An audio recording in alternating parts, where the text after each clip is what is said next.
Hello and welcome to the CFO Playbook podcast. I'm David McClelland. I'm a journalist and broadcaster. I cover technology and business with a special interest in startups. And here on CFO Playbook, we get under the skin of how world-class finance leaders from across various industries set goals, manage teams, leverage technology, plan for the future, and much, much more. In today's episode, we speak with a CFO with more than 3 decades of experience in various areas of the financial services industry, a period of time that has seen its fair shares of downs as well as ups.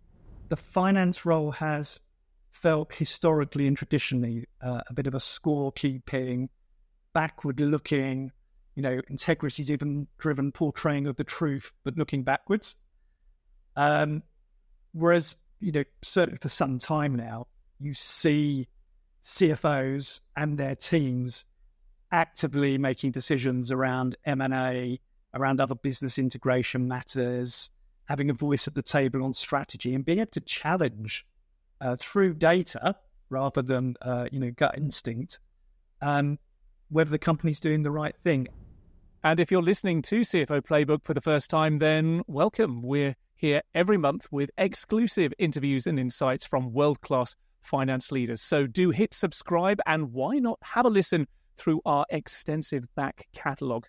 Don't be afraid to get in touch, as many of you do. Let us know what or who you'd like us to speak to in future episodes. But for now, on with the show. This episode of the CFO Playbook is brought to you by Soldo. Thousands of businesses, from small to large corporations, including Mercedes-Benz, Sony, and Get Your Guide, use Soldo to make their business spending simple and efficient. To find out more or to book a demo, visit soldo.com.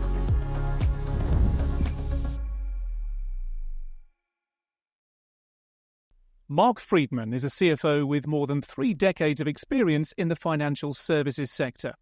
Following a BSc in Maths at the University of Leeds, he joined KPMG before moving to Deutsche Bank, where he'd stay for more than 20 years. A 7.5-year spell as Group Financial Controller at London Stock Exchange Group followed, after which he joined Travelex in 2022 as its CFO.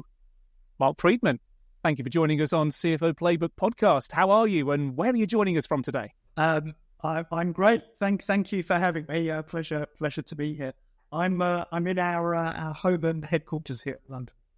Ah, fantastic. Well, thank you for taking time out to chat with us today on the podcast. We'll make this as painless as we possibly can, as we take a quick zip through your career and pick up on any of the nuggets that you've picked up along the way. But let's start with the early part of your career, Mark. Why did you choose finance, and how did you go about making that happen? Yeah, so I guess this is the moment where you talk about a driven purpose since you were 7 years old. In truth, I was a fairly normal 20-year-old in the final year at university, and I actually didn't know what I wanted to do. I'd been very, I'd enjoyed my time. I'd also enjoyed my studies. I hadn't really worked out how I was going to spend my professional career. I was very set on education. It's what I knew. I did consider some postgraduate style courses, but decided it was time to earn some money. And I looked around, and really at the time, the 2 main business qualifications were the legal one and the accounting one.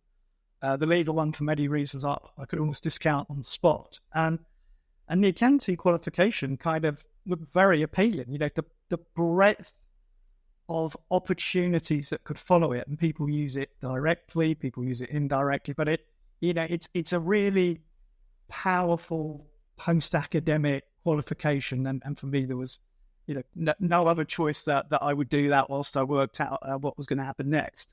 So I did the usual thing. I joined the milk round. I was going to say the Big Four. It was the Big 8 back then, because it was 1989. And, I picked KPMG, and KPMG picked me for some very engaging interviews. Had the huge benefit of them running a full-time training course, so I could actually kind of stop working and get all the exams out of the way, which I did in the first 15 months, which was a great benefit. And I tried audit for 3 years, had some fascinating clients, but knew I wasn't going to be an auditor. Thought I'd try tax. 2 years there, also very interested in clients, but knew I wasn't going to be a tax professional. And then I finally left practice and started moving into the commercial world. So were there any moments when you were at KPMG when it reaffirmed your decision? You know what? I chose to go down the finance route. I'm in the right place. It gave you that confidence to pursue that career, or wasn't it quite as clear cut as that for you? I was still probably experimenting and trying things out to see what fitted. And look, there's plenty of great things about working in the Big Four, and I still spend a lot of time with Big Four professionals. The structure of the training is awesome, but I was kind of desperate to leave that structure behind and try some different things. And that's exactly what you did. So from KPMG in audit and tax roles to Deutsche Bank in the mid-90s, and you spent more than 2 decades with a German bank, including throughout the global crisis, eventually becoming its CFO in 2010. That's quite the innings, Mark. What kind of platform did your time at DB create for what one might consider to be the second part of your career? And what were those main formative experiences that you picked up while you were there and that have influenced your career and how you show up to work now? Yeah, look, 20 years, I mean, goodness, I keep thinking about it. I mean, it sounds forever, right? But it really did skip by. I joined in 94, and it was actually Bankers Trust of New York that I joined. It later got taken over by Deutsche, so 20 years continuous service of Deutsche. So I joined Bankers Trust of New York, which actually was a very different organization to Deutsche Bank, culturally very different.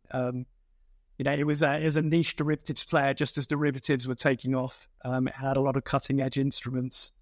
It was probably one of the organizations first in the cutting-edge legal cases against derivatives as well. And it eventually ran into too many troubles and taken over by Deutsche in 99. So my formative years were very much as a financial controller, really learning the basics, P&L, balance sheet, cash flow, FX hedging, all of those things, but working my way up quickly from a functional perspective. So it was really traditional, disciplined financial control in a very dynamic context, because we were trying out a lot of products that hadn't existed previously and frankly hadn't been accounted for previously at that point in time. And then I joined Deutsche Bank in 99 when that merger happened. And financial control was a little different at Deutsche Bank. The head office financial control, it was a lot more structured and form-driven. I had a very good year there, landing into the organization, got promoted to director, but decided to move into the product control environment, or as we call them, business area controllers. And really, we just partnered with businesses, looking after their detailed financials, but also explaining and interpreting their results and assessing business performance. And we had some very, I was involved in equity derivatives for most of that time, and then in equities more generally. Some very mathematical products, and you could get some quite interesting P&L results.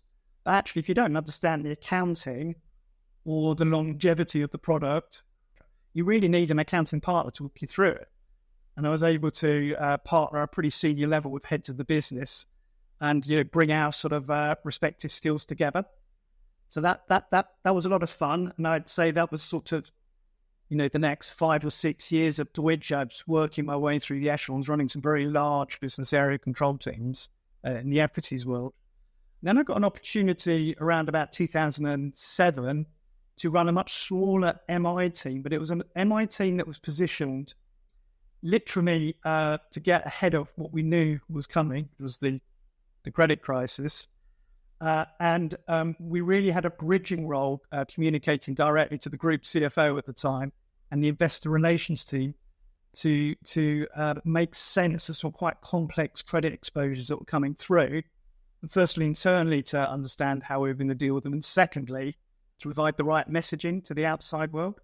So I really was living, the throes of the crisis through that. So that was just very different experience to what I'd done previously. And off the back of that, I got promoted to MD, which is a big deal in the banking world. As you know, when people make MD, they say you're kind of an equity holder and not a debt holder, and you feel very good about that. And then ultimately the chance to do the regional CFO role in the UK came up in the last 4 years.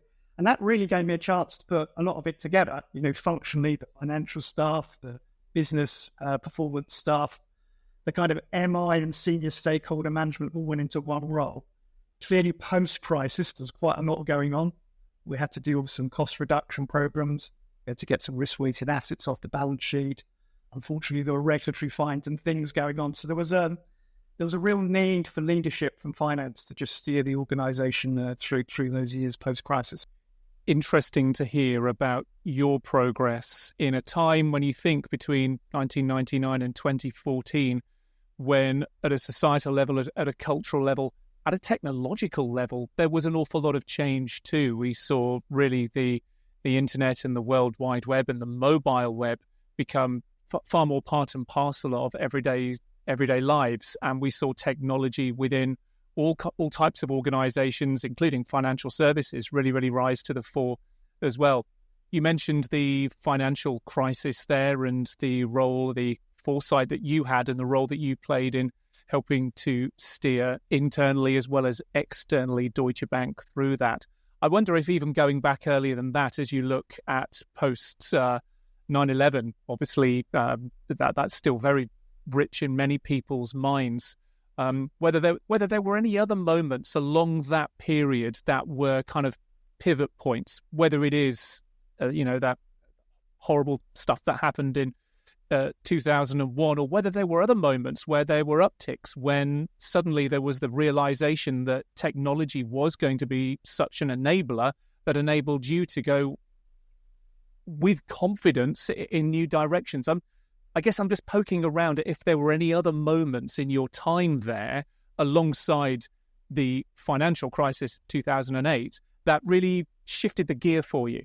There were many moments, in all honesty. Probably the most emotional moment was the one that you mentioned, the 9/11. I mean, because I'd been at Banks Trust for 6 years, shortly before that happened. I made a lot of trips to New York, maybe 3 or 4 a year, and I was forever taking new colleagues out there. I'd been there a while, and I always take colleagues out and just show them that. Yeah, and the first thing I did was, let's go for a quick pint. It wouldn't be a pint in the US, whatever it was. A quick drink at the top of the Twin Towers, and we'll just pan out and look across the skyline. So I remember sitting in my whopping flat in 2001 when I heard about that.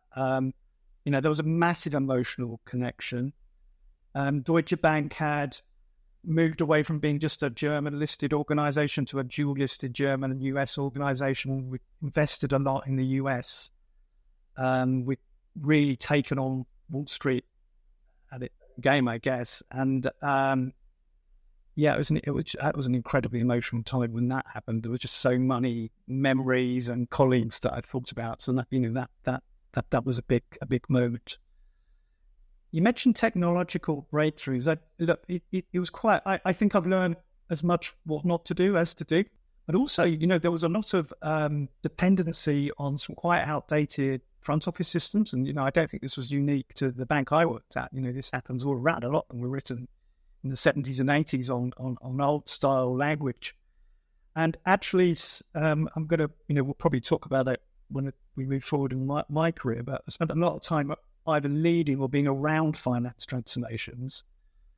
And during my banking days, I'd be more in there around them, being a senior guy around the project rather than leading it. I guess I learned a lot about what you should and shouldn't do, and they were really priceless bits of experience when you start to lead your own one in different organizations.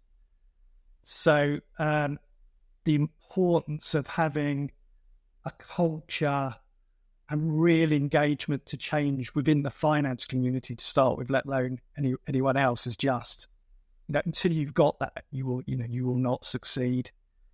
And I guess looking back also, along with many other banks, we really did try and boil the ocean and find a capability that would solve all of our problems, which in hindsight is unrealistic. So having purpose and not a narrowness of scope, it's got to do what you need it to do. But being pretty rigorous and pretty ruthless with that scope is really important. So, there's It was a little bit of time of excess. There were times between 2000 and 2005 where the derivatives businesses I was involved in seemed to be able to do no wrong. Whatever you did, you made money. Then there was a realization that actually the practicalities of hedging these things, running these things, and then ultimately, some people didn't understand them as well as they should have. I've got a real mixture of emotions as I look back over that time. But it's, you really feel like you lived through a bit of, important history, and history that people are talking about in decades, I'm sure. I think back to that period of time myself in the 2000s when there was so much change. I was working for a technology and information provider. I'm sure Deutsche Bank would have been one of our customers at the time.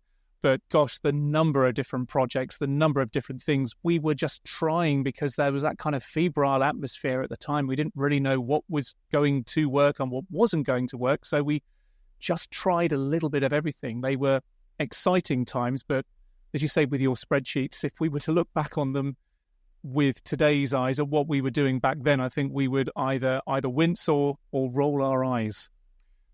And then in 2014, Mark, you made the leap over to London Stock Exchange Group as Group Financial Controller, leading a team of more than 300 all around the world.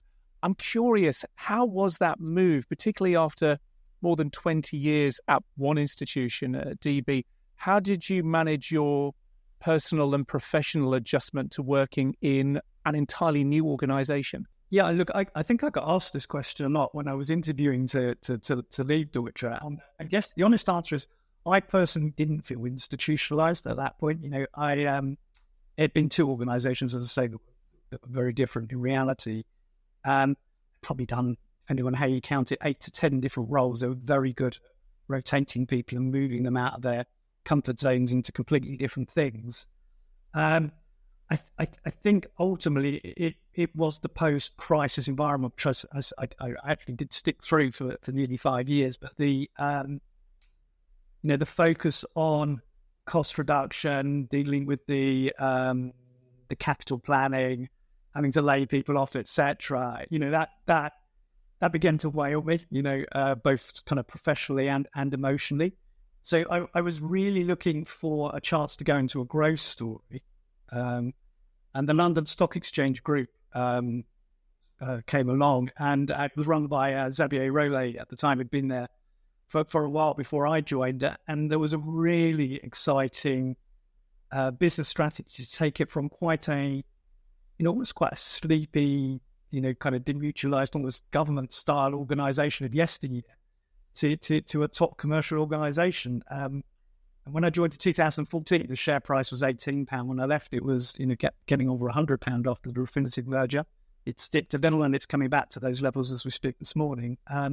It was a fantastic growth story. I joined under a CFO who was just an awesome boss called David Warren, who gave me the opportunity to just really run finance internally.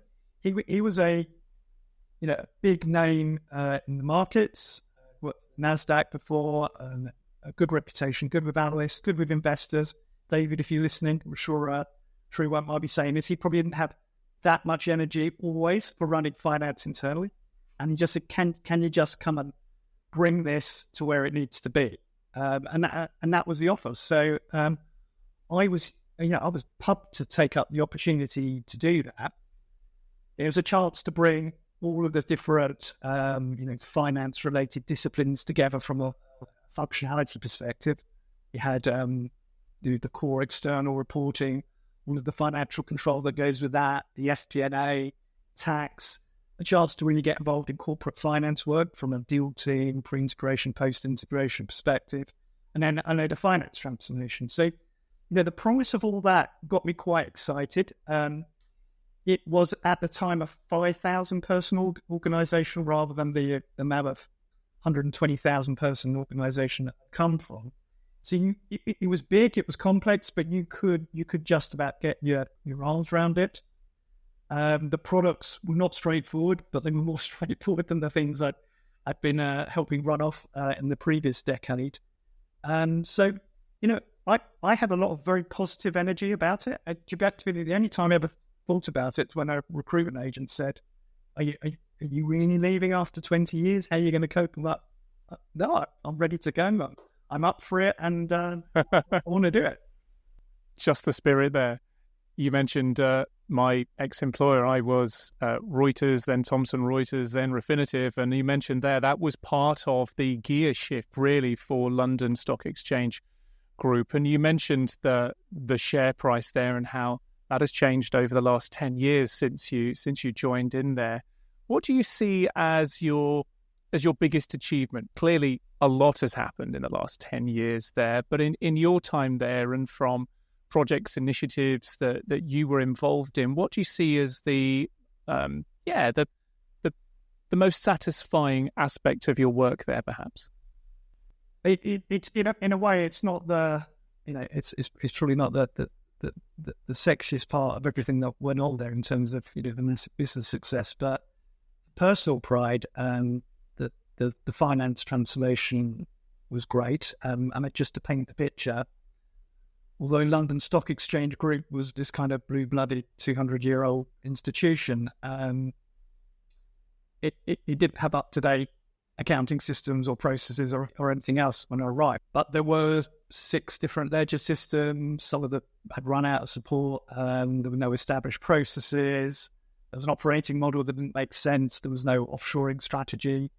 I guess over the next 3 or 4 years, I really, established myself and that organisation by leading a fully integrated on-prem Oracle solution that landed in all the businesses and the geographies that we use.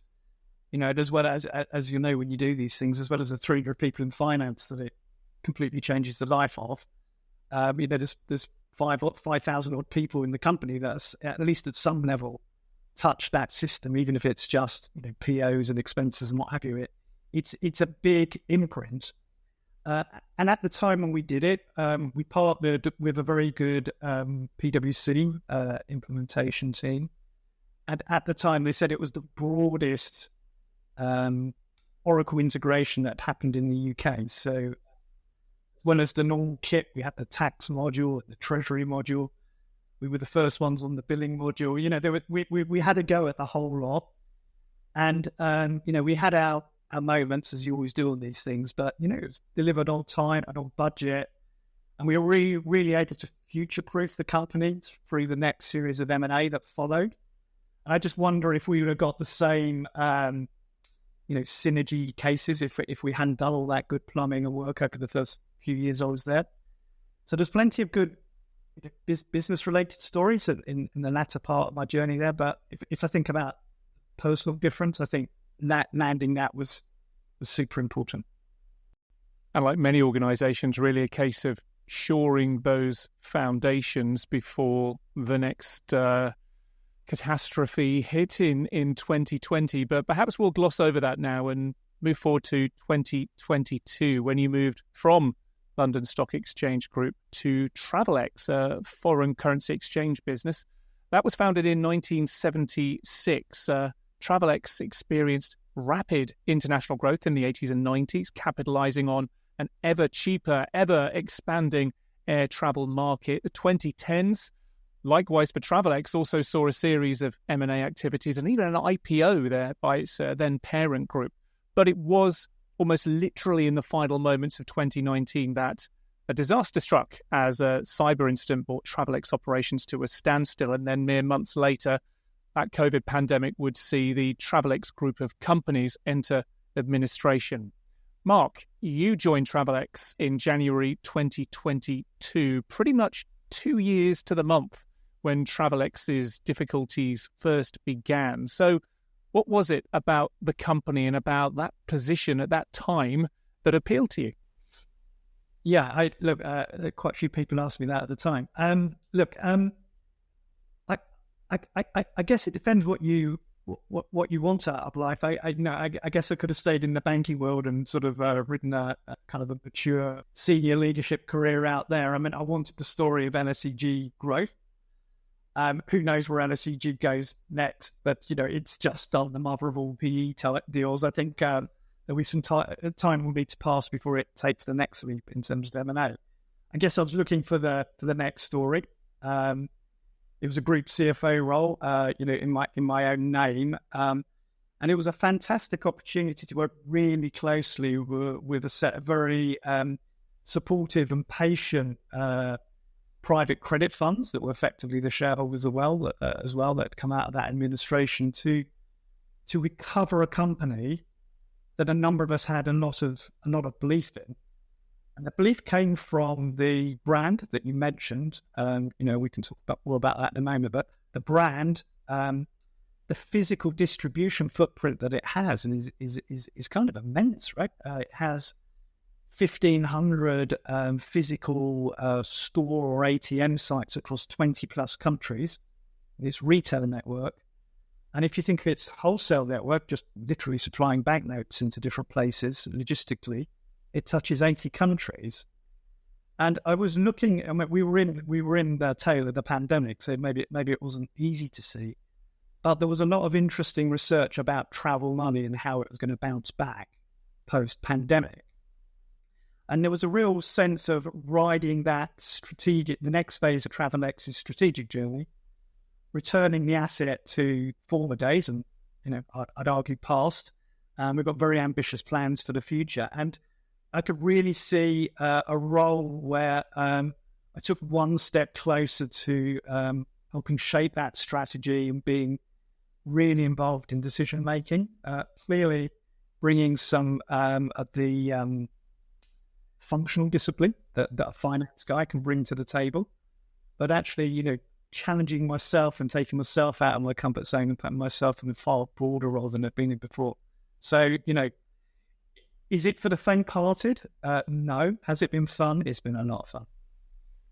Good to hear. And you mentioned the bright future and, maybe surpassing the point at which it had already reached before things started to turn a little bit to the red. Let's talk about brand management for a moment. And as the CFO of a financial services operation that has suffered, as it did, brand damage, what challenge does it pose with external stakeholders as well as internal ones? And how do you, as the CFO of this business, how do you manage that music? How do you change that mood music around Travelex to reflect its new business position, its new aspirations, and try to, if not erase, at least move past the challenging times at the beginning of the decade? Yeah, look. There's probably a few parts to that question, I think, which I'll try and unpack. I mean, the brand is the single most greatest asset this organization has. So I would challenge the damage part. Clearly, events like the cyber attack that you're referring to don't move the brand. But the brand has been around since the 1970s. As you said, it's been through tailwinds. It's been through headwinds. It's proved itself to be incredibly resilient.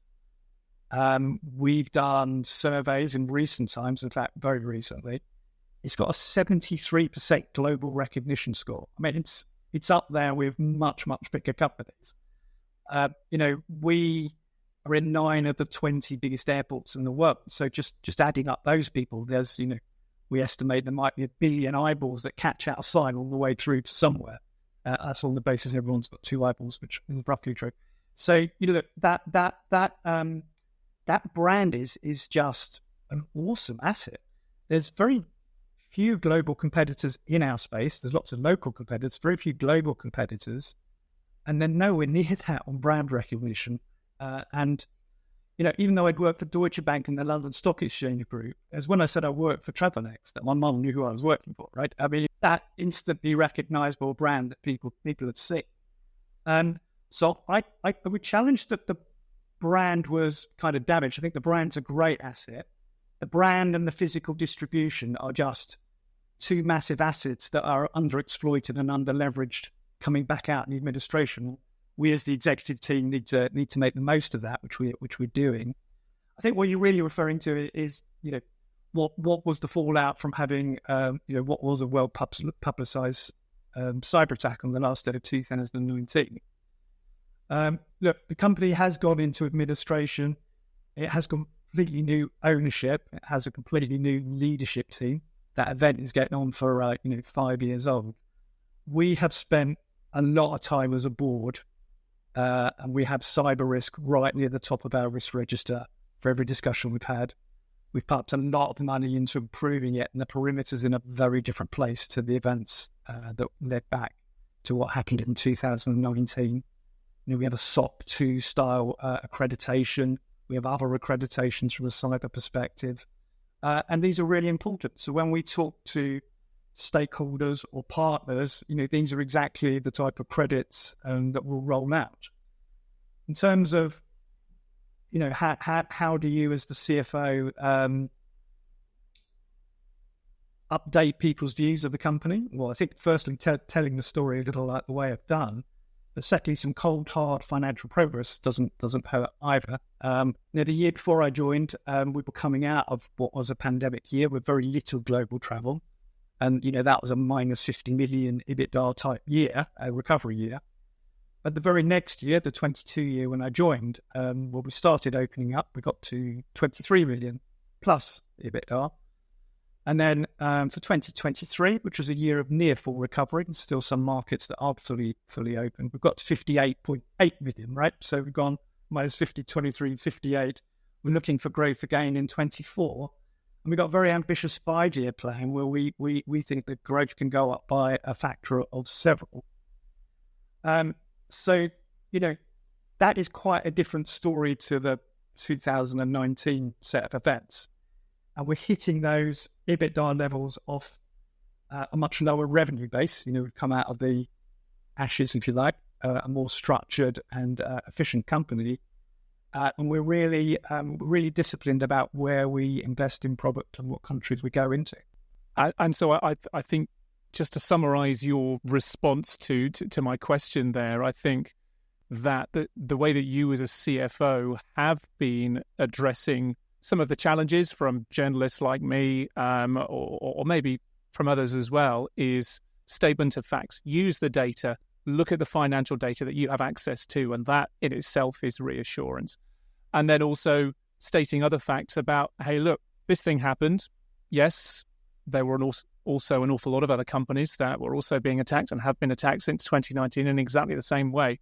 But these are the measures that we're putting in place, and we are rising from the ashes, to use your phoenix-like analogy there, and looking forward to the future. And certainly the numbers, the growth, particularly in some regions, is really impressive. So congratulations on that, and I hope that continues.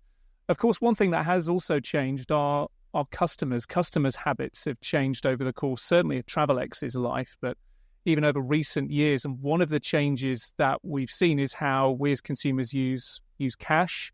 This move to digital card and contactless payments. Not necessarily specifically to address that, though please feel free to do that if you will. But as a CFO, you are in a great position to identify those changes. You've got that horizon scan view and their potential impact on the business very early on, the same as you did at Deutsche Bank back in 2007 by the sounds of it. So how do you collaborate with the rest of the board to influence and to inform, to influence and then to innovate, to identify these trends and make sure they're acted on in good time, with the example of cash, to make sure that the business remains as relevant as it can be to its customer base? So that's kind of the day job, the one you're describing.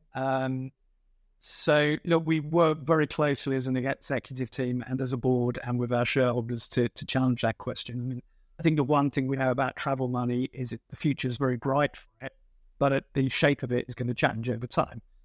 It's going to change in different ways in different countries. I'm going to just build on, or I'm going to build a bit. So cash is interesting. I mean, I did my research when I joined because, the dinner party conversation is always, why are you joining there? No one uses cash anymore.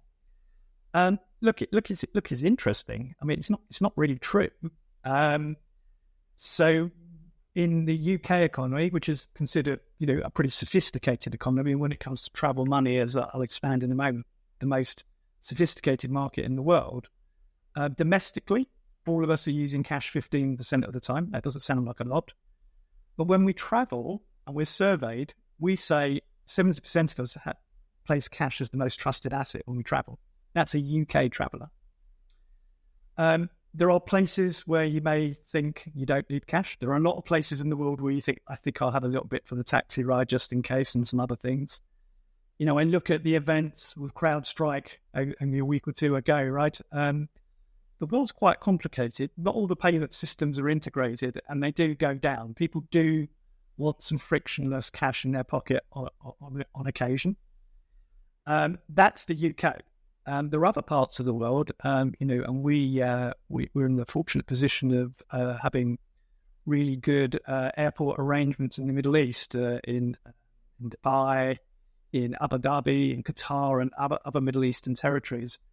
And our cash walk-up FX business is really strong, and stronger than it's ever been in any point in its cycle or history. So, cash is got different characteristics than in different parts of the world. But what we see when we look across is that the passenger numbers are going up. I know some airports are up against their caps, but passenger numbers are going up. If you think that the biggest middle class in the world will be China, and they really only began to start travelling, I mean, all the global predictions on airport on travel passenger numbers is going up. With both inflation and people becoming relatively wealthier over time in different parts of the world, more of their disposable incomes going on travel. So you've got this impact of increased passengers and increased average transaction values, which is offsetting any decline in cash usage. So the cash piece is very resilient and strong and growing, and particularly in different parts of the world. In other markets, the demand for a card is really high. We have a travel money card. We've got very focused on improving the app and the quality of it in the last year or so. And in the last 12 months at Heathrow Airport, for example, we've gone from penetration rate to 2% of our customers that walk up choosing the card over cash. It's now 20% in a year. And we think there's plenty of room for growth. It's a nice, secure product. It's not linked to your bank account. If you lose it, we'll replace it. We'll download an app when you get to the airport and show you how to use it. You use the app or the card. When you go abroad, you can just spend the currency off the card. You don't have to worry about whatever rate it is. You can spend like a local when you're there. So it's a great product. So we're offering cash and card, and we're not really pushing it in a way that says you've got to take this or that. We'll say, it's your choice. Here are the reasons why you might have cash and card. In an assisted sale with a real person, what do you want to do? And then in the UK, which I've just wrapped back round, there's a lot of people not buying their money at the airport or the trip point. There's people buying it pre. You can buy it in many different ways, supermarkets, pawnbrokers, the list goes on. But we do need to supply to a number of those organisations. Now, a lot of that isn't happening in other countries around the world yet, but you assume over the next 5 to 10 years that dynamic will change as well. And we're extremely well placed to offer those services.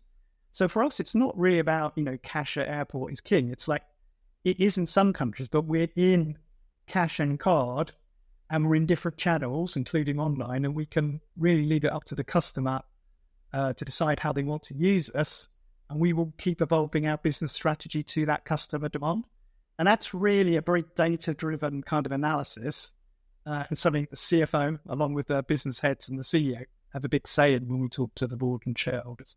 So I think I've finally answered your question.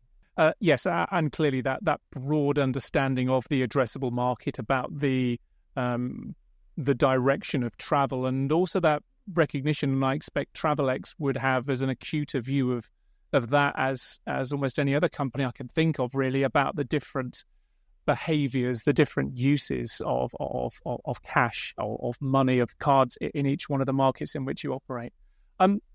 That's the business view. Coming back to how you operate in the places that you work, London Stock Exchange Group is a publicly listed company.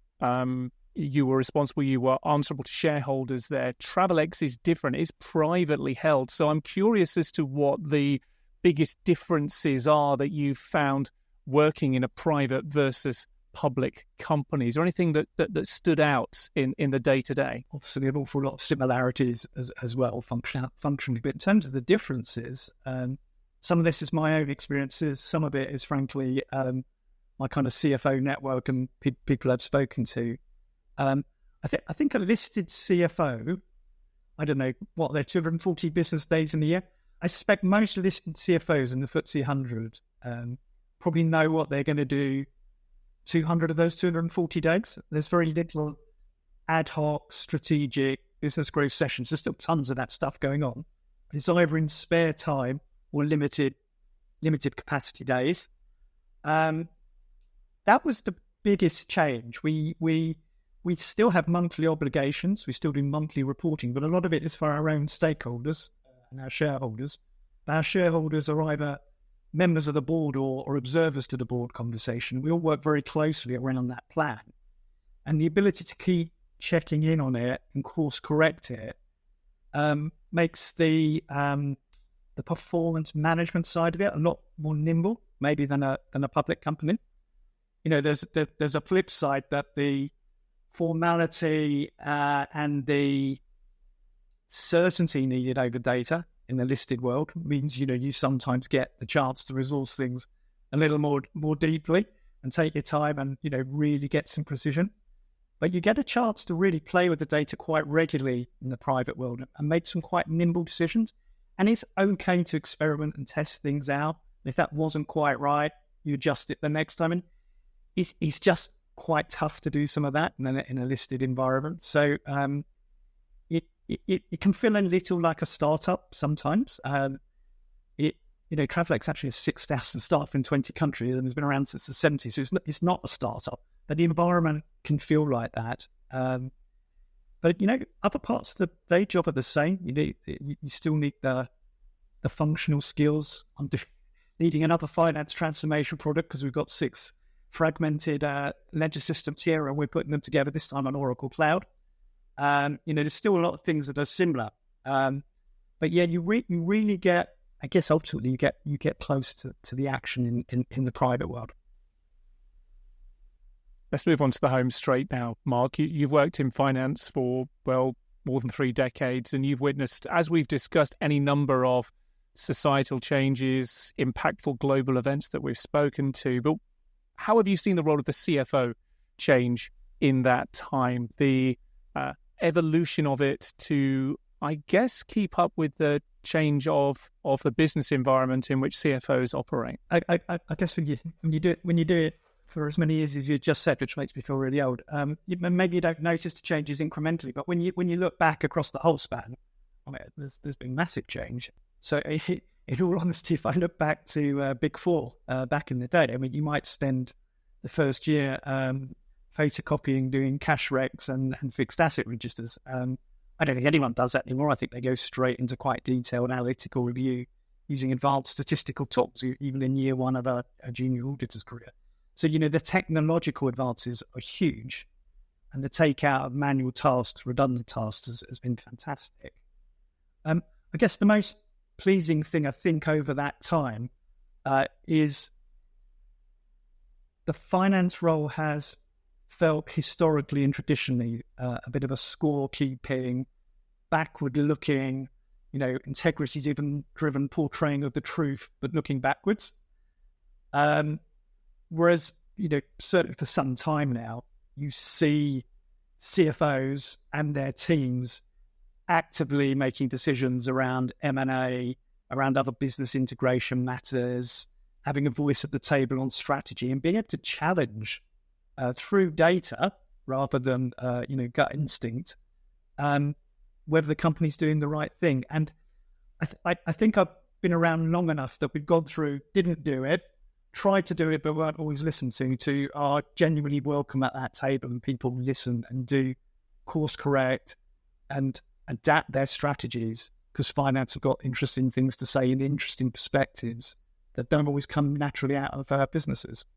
A real empowerment of the role at the table, like you say there, to be much more a strategic, this is based on data, like you say, and I don't know if I have a view as to whether you have more readily available, more powerful data to your hands now to assist in that decision-making than you did 20, 30 or so years ago. But maybe the overall mood around the table as well, it's not just that the CFOs have changed, the overall top table has changed to be more inclusive and more welcoming of what it is that a CFO is able to bring. So that's perfectly put, David. Totally agree.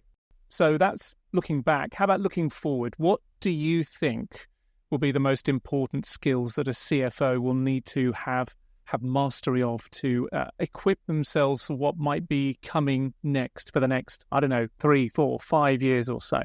So I think there's no getting away from having a deep understanding of the business that you're in. I believe that CFO skills are completely transferable. I'm not a believer that you need sector expertise, but when you arrive in a new sector, you do need to learn that business and you do need to understand it, but it's a totally achievable objective. And it isn't just the P&L and the cash number. There are other KPIs that are probably more indicative of how a business is going and whether it's running to its plan or it's behind it. It's really bringing some proper operational KPIs and insight in those KPIs to the table. So I think deep understanding of the business and being able to measure it continues to be important. And that's kind of, that's the facts and the numbers and the insight. The second one is maybe even more important. It's the ability to make sense of those numbers in a digestible way and impart that message in an impactful way that actually does lead to some kind of action. There's nothing worse than a very long report that's got great insight on page 57, never really being heard and nothing changing. So the ability to leverage that information is just super important. And, if I think of the balance of training for finance professionals, still probably not enough done around that. A lot of it still seems to be quite technically based. And then thirdly, although these systems are changing our lives and making everything more easily, and I'm looking forward to the cloud version of Oracle rather than the on-prem version coming up, I think you do have to stay relevant and up to date. You do have to have an understanding of that tech stack. At some point, you'll be getting data. There'll be less people on a platform because it's automated, and you will have to have a good knowledge of how that process has worked and what to do when those processes break down. So I think enjoy everything that the technology gives you, but don't get too far away from understanding how it's plumbed, how it works, and what its risks are, and how you can get the most out of it. So there are three things that I think are really important for a CFO to have. We're almost out of time for now, Mark. But before we go, there's a question that we ask to every one of our guests on CFO Playbook. What does liberating finance mean to them, and how by doing so it might enable us all to accomplish more? So, Mark, liberate finance. Can you tell me, what does that mean to you? So, I think it's just quite happened yet. So I think my dream for the finance professionals of tomorrow is you're at the dinner party and someone says, "What do you do?" You either say, "I'm an accountant," "I'm in finance," you might even say, "I'm a CFO." And 9 times out of 10, so we go, and it just feels like the branding still isn't right around the professional. I mean, I'll give you a flavour of some of the things I've been through over the last 30 years. There's some fascinating places you can get. There's some really interesting experiences you can have, and some real value that you can bring to the top table. And, not everyone gets to sit at the top table. So, the aspiration of a finance professional is great. I'd love it if at that dinner party somebody said, "Wow, genuinely, that must be really interesting. Tell me about some of the things you're up to." I would just love that complete rebrand to happen, but I don't think it's happened yet. Well, I can guarantee that should you and I ever be sat next door to one another over dinner, that will be exactly what I ask you next. Mark, thank you so much for joining us on CFO Playbook Podcast. It's been a pleasure to speak to you today. Thank you, David. Pleasure to speak to you.